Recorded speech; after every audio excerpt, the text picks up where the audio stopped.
ഓം സദാശിവസമാരംഭാം ശങ്കരാചാര്യമധ്യമാം അസ്മദാചാര്യപര്യന്താം വന്ദേ ഗുരുപരമ്പരാം. എല്ലാവർക്കും വിനീതമായ നമസ്കാരം. നാരായണീയത്തിലെ 88-ാം ദശകം പഠിക്കാം. സന്താനഗോപാലൻ കഥയാണ് ഈ ദശകത്തിൽ പ്രധാനമായിട്ട് വിവരിക്കുന്നത്. ആദ്യം അതിനു മുമ്പ് ശ്രുതദേവൻ, ബഹുലാശ്വൻ അവരുടെ കഥയുണ്ട്. എൻ്റെ മാതാവിന് ആദ്യം ജനിച്ച 6 പുത്രന്മാരെ അവരെ കാണണമെന്ന് മാതാവ് പറഞ്ഞിട്ട് മാതാവിൻ്റെ അടുത്ത് അവരെ കൊണ്ടുവരുന്ന ഒരു കഥയുണ്ട്. ആദ്യം അതാണ്. ആദ്യം വായിച്ചിട്ട് അർത്ഥം പറയാം. പ്രാഗേവാചാര്യപുത്രാഹൃതി നിശമനയാ സ്വീയഷൂനുവീക്ഷാം കാക്ഷന്ത്യാ മാതുരുക്രിയാ സുതലഭുവി ബലിം പ്രാപ്യതേനാർപ്പിതാം സ്ത്വം ധാതുശ്യാവദ്ധിരണ്യാന്വിതകശുഭുവാൻ ശൗരിജാൻ കംസഭഗ്നാൻ പ്രദർശ്യ സ്വപദമനേഥാ പൂർവപുത്രാൻ മരീചേ. പ്രാക് എന്ന് പറഞ്ഞാൽ പണ്ട് തന്നെ ആചാര്യപുത്രൻ, ആ സന്ദീപനി മഹർഷിയുടെ പുത്രനെ ഭഗവാന് ഗുരുദക്ഷിണയായിട്ട് കൊണ്ടു കൊടുത്തല്ലോ. പുത്ര ആഹൃതി എന്ന് പറഞ്ഞാൽ കൊണ്ടുവരുന്ന അതിൻ്റെ നിശമനയാണ്. അത് കേട്ടിട്ട് മാതാവ് പറഞ്ഞു, എനിക്കും എൻ്റെ ആദ്യത്തെ പുത്രന്മാരെ കാണാൻ. അതാണ് സ്വീയ ഷഡ്സൂനു വീക്ഷം, തൻ്റെ 6 സൂനു എന്ന് പറഞ്ഞ കുട്ടികളെ അവരെ കാണലിനെ കാക്ഷന്ത്യ ആഗ്രഹിച്ചവളായ മാതാവിൻ്റെ ഉക്കിയ വാക്കിനാൽ സുതലഭൂവി ബലിം പ്രാപ്യ. ഇവർ സുതലത്തിൽ മഹാബലിയുടെ അവിടെ ആയിരുന്നു. ഈ കുട്ടികൾ ജനിച്ചപ്പോൾ തന്നെ അതൊരു ശാപം മൂലം ഭൂമിയിൽ ജനിച്ചിട്ട് പോകണമെന്ന് പറഞ്ഞു. അപ്പോൾ അതാണ് ജനിച്ചപ്പോൾ തന്നെ പോയത്, അതുകൊണ്ടാണ് അങ്ങനെ വന്നതാണ്. ബലി സുതലത്തിലായിരുന്നു, മഹാബലിയുടെ അവിടെ ആയിരുന്നു. അവിടെ ചെന്ന് ഭഗവാന് തേനാർപ്പിതാൻ അവൻ അപ്പം ഇങ്ങനൊരു കാര്യമുണ്ട്, എനിക്ക് ഇവരെ മാതാവിനെ കാണിക്കാം എന്ന് പറഞ്ഞ് കൊണ്ടുവരുവാണ്. തേന അർപ്പിതൻ, അവനാൽ കൊടുക്കപ്പെട്ടവരായ അവരെ നീ. അപ്പോൾ എങ്ങനെയുള്ളവരായിരുന്നു? ധാതുശാപാത് ഹിരണ്യാന്വിതകശിപുഭവാൻ, ധാതാവിൻ്റെ ശാപം മൂലം. ധാതാവ് എന്ന് പറഞ്ഞാൽ ബ്രഹ്മദേവനാണല്ലോ. അപ്പോൾ ആദ്യം മരീചി മഹർഷിയുടെ പുത്രന്മാരായിരുന്നു ഇവർ, ഈ 6 പേരുണ്ടായിരുന്നു. അപ്പോൾ അവരെ ഒരു സന്ദർഭത്തിൽ ബ്രഹ്മാവ് ശപിക്കുകയുണ്ടായത്, നിങ്ങൾ അസുരന്മാരായി പോകട്ടെ എന്ന് പറഞ്ഞ് അവർ. എന്നിട്ട് ആദ്യം അവരെ ഹിരണ്യകശിപുവിൻ്റെ മക്കളായിട്ട് ആദ്യം ജനിച്ചു. പിന്നീടാണ് ഈ ദേവകിയുടെ മക്കളായിട്ട്, നിങ്ങൾ ഭൂമിയിലും അസുരന്മാരുടെ മക്കളായിട്ട്, പിന്നെ 2ാമത് ഭൂമിയിലും ജനിച്ചിട്ട് തിരിച്ചു പോരാൻ. അങ്ങനെയാണ് ബ്രഹ്മാവ് പറഞ്ഞത്. അതാ പെട്ടെന്ന് ജനിച്ചപ്പോൾ തന്നെ വെച്ചത്. അതുകൊണ്ടാണ് ധാതു ശാപഹേതുവായിട്ട് ഹിരണ്യാന്വിതകശിപു എന്ന് പറഞ്ഞാൽ ഹിരണ്യകശിപു അവരായിട്ട് ജനിച്ചവരെ. പിന്നെ ശൗര്യജാൻ, പിന്നെ വസുദേവരാണ് ശൗര്യജാൻ, ശൗര്യയുടെ പുത്രന്മാരായിട്ട് ജനിച്ച് കംസഭക്തൻ, കംസനവരെയെല്ലാം വധിച്ചല്ലോ. അവരെ ആനീയ എന്ന് പറഞ്ഞാൽ കൊണ്ടുവന്നിട്ട് ഏനാൻ ഇവരെ പ്രദർശിപ്പിച്ചു, മാതാവിൻ്റെ അടുത്ത് കാണിച്ചു കൊടുത്തു. എന്നിട്ട് സ്വപദമനയഥാഹ തിരിച്ച് ആ മഹാബലിയുടെ അടുത്തേക്ക് തന്നെ നയിച്ചു, അവിടെ കൊണ്ടുപോയി എന്നർത്ഥം.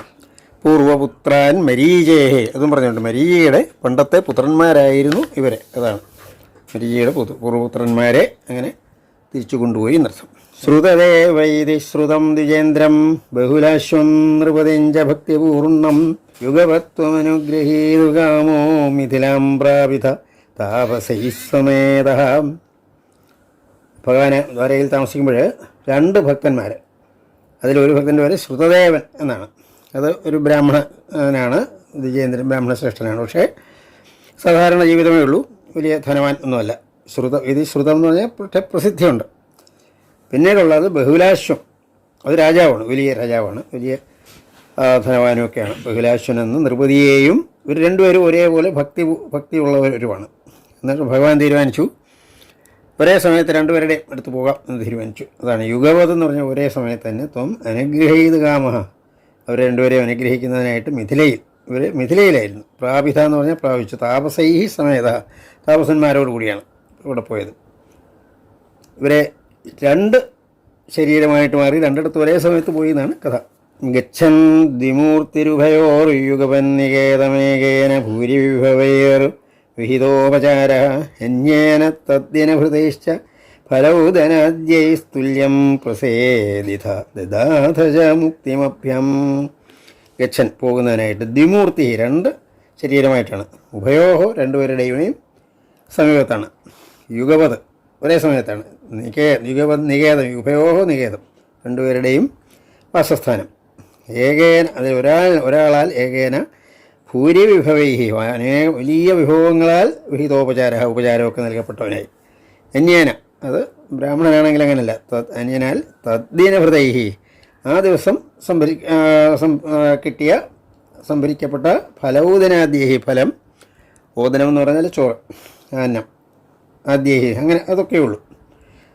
പക്ഷേ തുല്യം പ്രസേദിത രണ്ടുപേർക്കും തുല്യമായി ആയിട്ടാണ് അങ്ങ് പ്രസാദം, അങ്ങയുടെ അനുഗ്രഹം പ്രസേദിത എന്ന് പ്രസാദിച്ചു.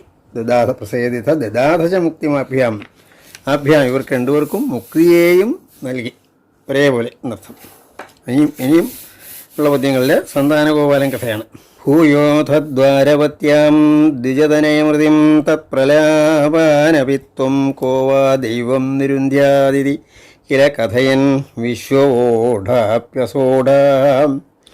ജിഷ്ണോർഗർവം വിനേതും ത്വയി മനുജധിയ കുണ്ഠിതാം ചസ്യ ബുദ്ധിം തത്വാരൂഢാം വിധാതും പരമത്തമ പദപ്രേക്ഷണേനേതി മന്യേ.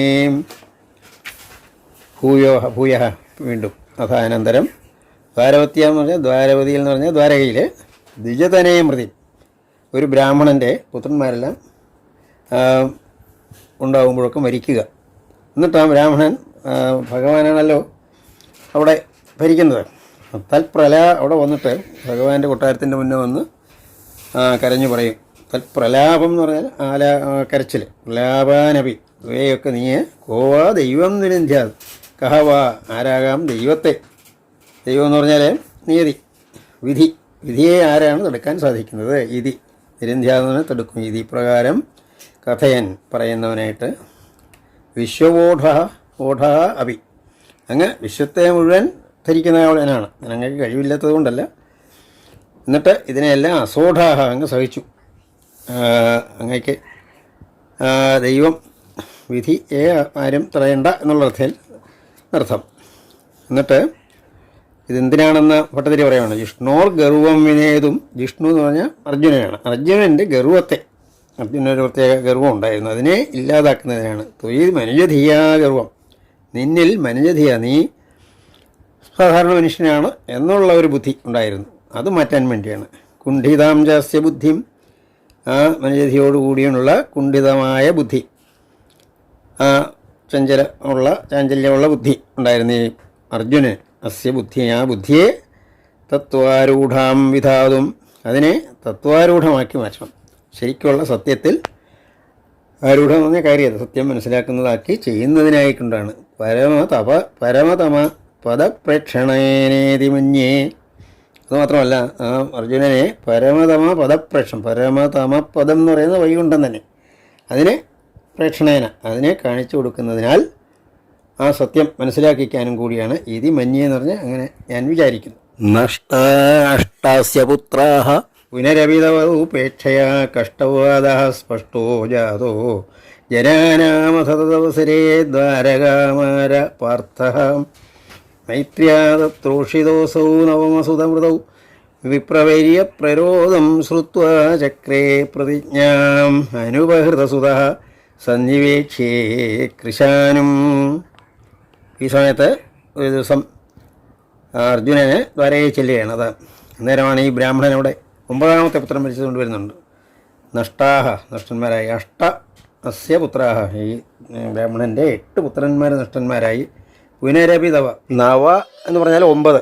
പുനരപി നവ, വീണ്ടും 9ാമത്തെ പുത്രൻ മരിച്ചപ്പോൾ ബ്രാഹ്മണൻ വന്നു എന്നുള്ളതാണ്.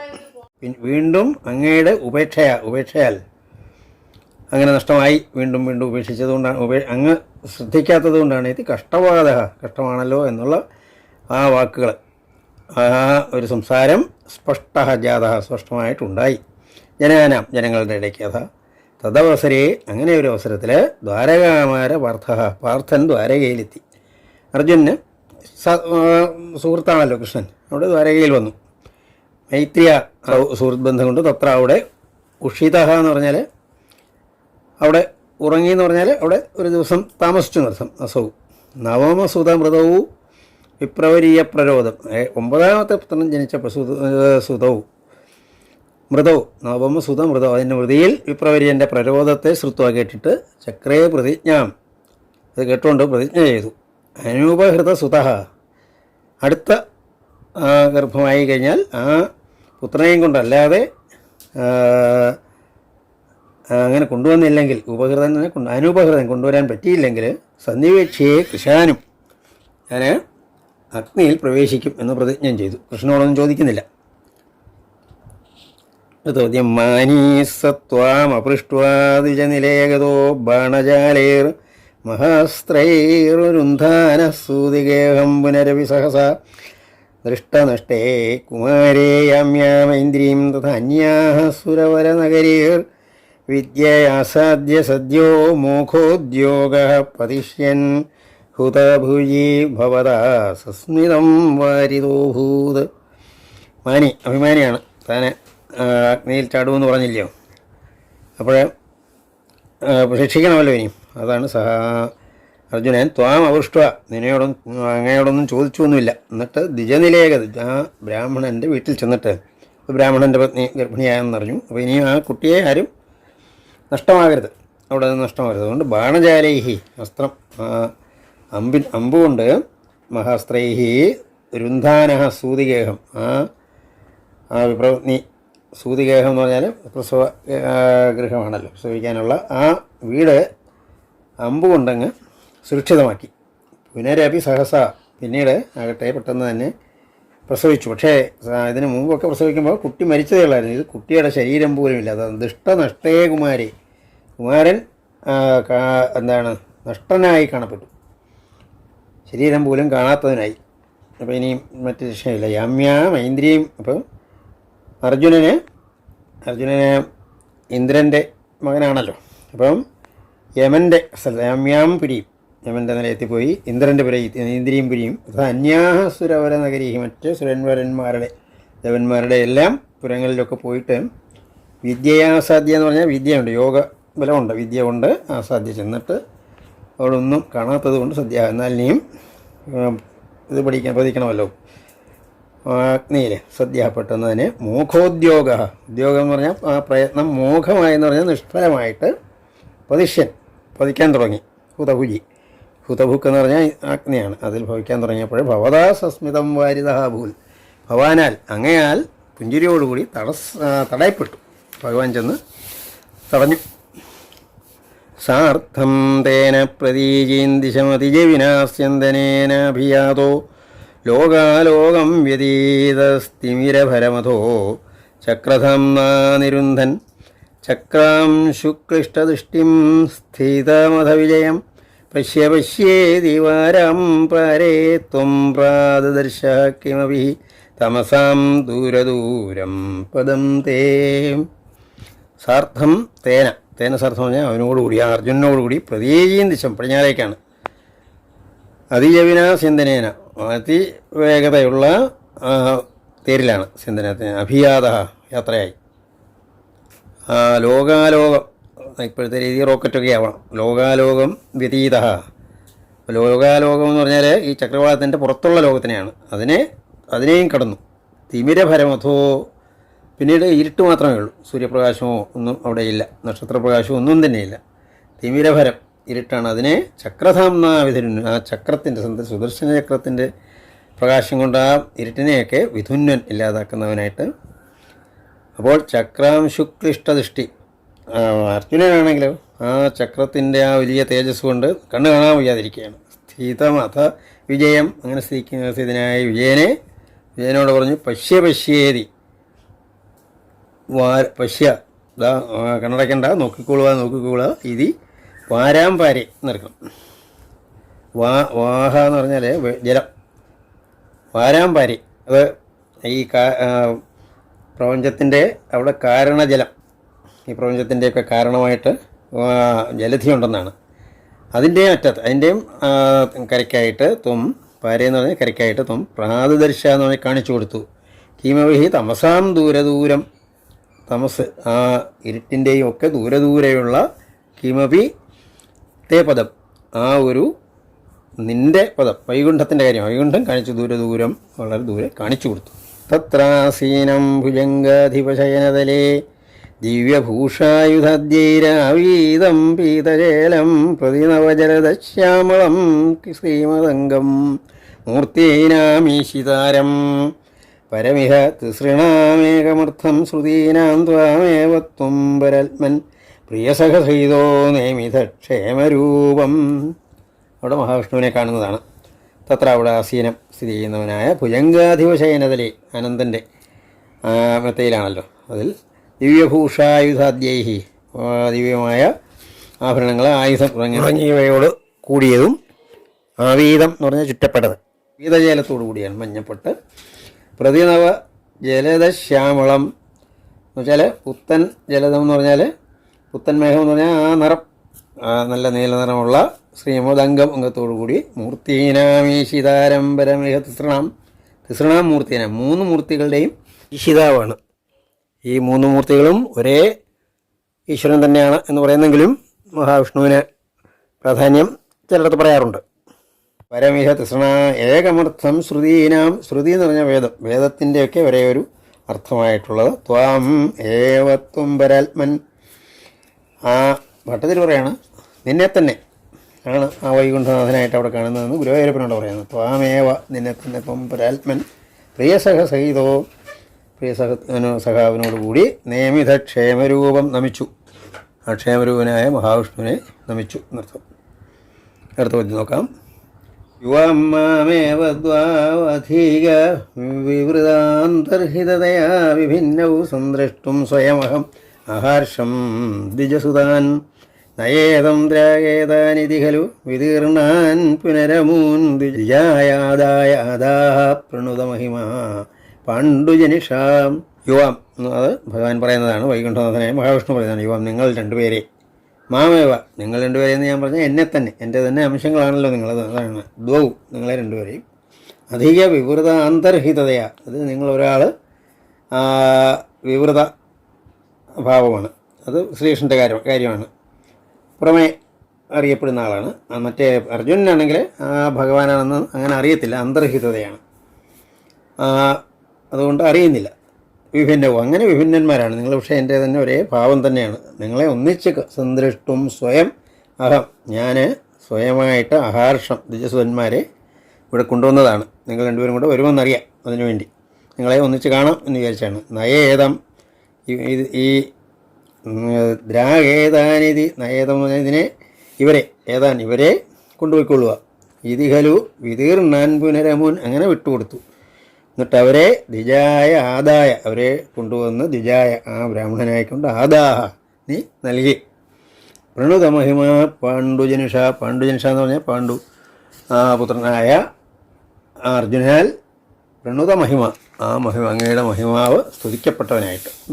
ഏവം നാനാവിഹാരേരജഗദഭിരമേൻ വൃഷ്ണിവംശം പ്രപുഷ്ണൻ ഈജാനോ യജ്ഞഭേദൈരതുല വിഹൃതിഭേയും പ്രീണയന്നേണനേത്രാഹ ഭൂഭാരക്ഷേപദംഭാൽ പദകമലജുഷാം മോക്ഷണായാവതീർണ പൂർണ്ണം ബ്രഹ്മൈവ സാക്ഷാത് യേതുഷു മനുജതാരുഷിതസ്ത്വം വ്യലാസീ.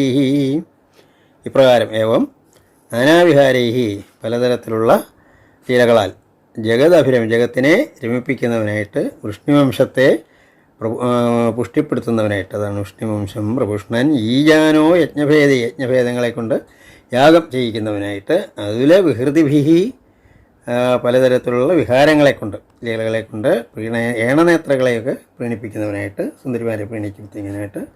ഭൂഭാരക്ഷേപദംഭാൽ, പദകമല, ഇങ്ങനെ ഇതെല്ലാം ചെയ്തത് ഭൂഭാരം ഇല്ലാതാക്കാൻ, അങ്ങനെയാണ് അവതരിച്ചത്. പക്ഷേ ചെയ്തത് ഇതൊക്കെ ചെയ്തു എന്നാണ്. പദകമലജുഷാം മോക്ഷണായ അവതീർണ, പദകമലത്തെ പ്രാപിക്കുന്നവർക്കൊക്കെ മോക്ഷത്തിനും വേണ്ടിയാണ് അങ്ങനെ അവതരിച്ച പൂർണ്ണം ബ്രഹ്മൈവ, പൂർണ്ണാവതാരം ബ്രഹ്മൈവ സാക്ഷാത് യേതുഷു, യാദവകുലത്തിൽ മനുജതാരൂഷിതസ്ത്വം, മനുഷ്യനെന്നുള്ള ആ രൂഷിതെന്ന് പറഞ്ഞാൽ ഇങ്ങനെ പുറം പൂശിയത്, അങ്ങനെയുള്ള നീ വിലാസി എന്ന് പറഞ്ഞാൽ ശോഭിച്ചു. പ്രായേണ ദ്വാരവത്യാം ഔർതൈ തഥാ നാരദസ്തുദ്രസാർദ്രസ്തസ്മല്ലേഭേ കദാചിത് ഖലു സുഹൃതനിധിസ്ത്വത്പിതാ തത്വബോധം ഭക്താനാമഗ്രയായി സച ഖലു മതിമാൻ ഉദ്ധവസ്തുത്തയേവ പ്രാപ്തോ വിജ്ഞാനസാരം സകില ജനഹിതായ അധുനസ്തേ ബദരിയാം. പ്രായേണ എന്ന് പറഞ്ഞാൽ സാധാരണയായി ദ്വാരകയിൽ അമൃതം എന്ന് പറഞ്ഞാൽ അവിടെ താമസിച്ചിരുന്നു. ഈ തഥാ ആ സമയത്ത് നാരദൻ അവിടെ മിക്കവാറും ഉണ്ടായിരുന്നു. ഭഗവാന്റെ സാന്നിധ്യം നാരദന് അറിയാം, ഈശ്വരൻ തന്നെയാണെന്നറിയാം. അതുകൊണ്ടാണ് രസാർദ്ര, അങ്ങയുടെ രസത്തിൽ ആർദ്രനായിട്ട്, അങ്ങയുടെ ആ ഭഗവത് ചൈതന്യത്തിൽ ആർദ്രനായിട്ട് നസ്യം. തസ്മാൽ ലേഭേ കഥാചിൽ, അതുകൊണ്ട് കഥാചിൽ നിന്ന് ഒരിക്കൽ അവനിൽ നിന്നും ലഭിച്ചു. ഖലു സുഹൃതനിധി ത്വത്പിത, സുഹൃതനിധിയായ അങ്ങയുടെ പിതാവ് തത്വബോധം ലഭിച്ചു വസുദേവർക്ക്. അപ്പോൾ അവിടെ താമസിക്കുമ്പോൾ വസുദേവർക്ക് തത്വം ഒക്കെ ഉപദേശിച്ചു കൊടുക്കാൻ അതുകൊണ്ട് സന്ദർഭമുണ്ടായി എന്നർത്ഥം. ഭക്താനാമഗ്രയായി സചഖലു മതിമാൻ, ഭക്തന്മാരിൽ അഗ്രയായിയായ മുൻപിൽ നിൽക്കുന്നവനായ മതിമാൻ, ബുദ്ധിമാനായ ഉദ്ധവനും ത്വത്തയേവ പ്രാപ്തോ വിജ്ഞാനസാരം, ഉദ്ധവരാകട്ടെ അങ്ങയിൽ നിന്ന് തന്നെ നേരിട്ട് തന്നെ വിജ്ഞാനസാരത്തെ പ്രാപ്തം നേടി. ഈ സമയത്ത് സകില ജനഹിതായ അദ്ദേഹം ഈ ഉദ്ധവര് ഇപ്പോഴും ഈ തത്വ പ്രചാരണത്തിന് വേണ്ടി ബദരിയിൽ അധുന അവസ്ഥയെന്നാണ്, ഇപ്പോഴും അവിടെ നിവസിക്കുന്നു എന്നാണ്. അടുത്ത ചോദ്യം. സോയം കൃഷ്ണാവതാരോ ജയതി തവ വിഭോ യത്ര സൗഹാർദ്ദഭീതി സ്നേഹദ്വേഷാനുരാഗ പ്രഭൃതിഭിരതുലൈരശ്രമൈരയോഗഭേദൈ ആർത്തിം തീർത്വാ സമസ്താമൃത പദമഗുഃ സർവലോകാഃ സത്വം വിശ്വാർത്തിശാന്ത്യൈ പവനപുരപദേ ഭക്തിപൂർത്യൈ ച ഭൂയാഃ. സഹായം, സോയം എന്ന് പറഞ്ഞാൽ സഹായം കൃഷ്ണാവതാര, ഈ കൃഷ്ണാവതാരം ജയിക്കുന്നു. തവ അങ്ങയുടെ വിഭോ എത്ര യാതൊരിടത്താണോ എന്തൊക്കെയാണ് സൗഹാർദ്ദം, ഭീതി, സൗഹാർദ്ദം ഗോപബാലന്മാർക്കൊക്കെ സൗഹാർദ്ദമാണല്ലോ, ഭീതി കംസനൊക്കെ ഭീതി, സ്നേഹം വസുദേവർക്കും ദേവകിക്കും യശോദയ്ക്കവർക്കൊക്കെ നന്ദഗോവർക്കൊക്കെ, ദ്വേഷം ശിശുപാലൻ തുടങ്ങിയവർക്ക്, ദ്വേഷാനുരാഗം ഗോപികമാർക്ക്, പ്രഭൃതിഭി തുടങ്ങിയവയാൽ അതുലൈഹി, അതിലെന്ന് പറഞ്ഞാൽ തുല്യമല്ലാത്ത ഇവകളാൽ അശ്രമൈർയോഗഭേദൈഹി, അശ്രമം എന്ന് പറഞ്ഞാൽ യോഗഭേദം, ഈ യോഗ ജീവിതമാണ് ഇവർക്കെല്ലാം. അത് ഈ ശ്രമം എന്ന് പറഞ്ഞാൽ പ്രയാസപ്പെട്ടുള്ള യോഗ ജീവിതമല്ല, പക്ഷേ അങ്ങയുടെ സാന്നിധ്യം കൊണ്ട് വളരെ അനായാസമായ യോഗ ജീവിതം. ആർത്തിം തീർത്തുക, ആർത്തി എന്ന് പറഞ്ഞാൽ ദുഃഖത്തെ എല്ലാം തീർത്തുക, ഇല്ലാതാക്കിയിട്ട്. സമസ്താം, എല്ലാ ആർത്തിയെയും. സമസ്താം അമൃത പദമഗുഹു സർവലോകാഃ, എല്ലാ ലോകങ്ങളും, എല്ലാ ജനങ്ങളും, എല്ലാ ലോകവും, സർവതഃ എല്ലാ സ്ഥലത്തും, പരമപദമഗുഹു അമൃതപദമഗുഹു അമൃതപദത്തെ എത്തി. സത്വം അങ്ങനെയുള്ള നീ വിശ്വാർത്തിശാന്തിയെ, ലോകത്തിൻ്റെ എല്ലാം ദുഃഖത്തെ ഇല്ലാതാക്കുന്നതിന് പവനപുരപതേ, അല്ലയോ ഗുരുവായൂരപ്പ. ഭക്തിപൂർത്യൈ ച ഭൂയാഃ, ഭക്തി പൂർത്തിക്ക്, ഭക്തി കൂടുതൽ നിറയുന്നതിനും ഭൂയാഹ അങ്ങനെ ആയിത്തീരട്ടെ. അങ്ങയുടെ ആ ഒരു അവതാരം അതിന് വേണ്ടി ആയിക്കോട്ടെ, എല്ലാ ദുഃഖം മാറ്റാനും ഭക്തി സമർത്ഥിപ്പിക്കാനുമാകട്ടെ എന്നൊട്ടതിൽ പറയുകയാണ്. സർവത്ര ഗോവിന്ദനാമ സങ്കീർത്തനം, ഗോവിന്ദ ഗോവിന്ദ.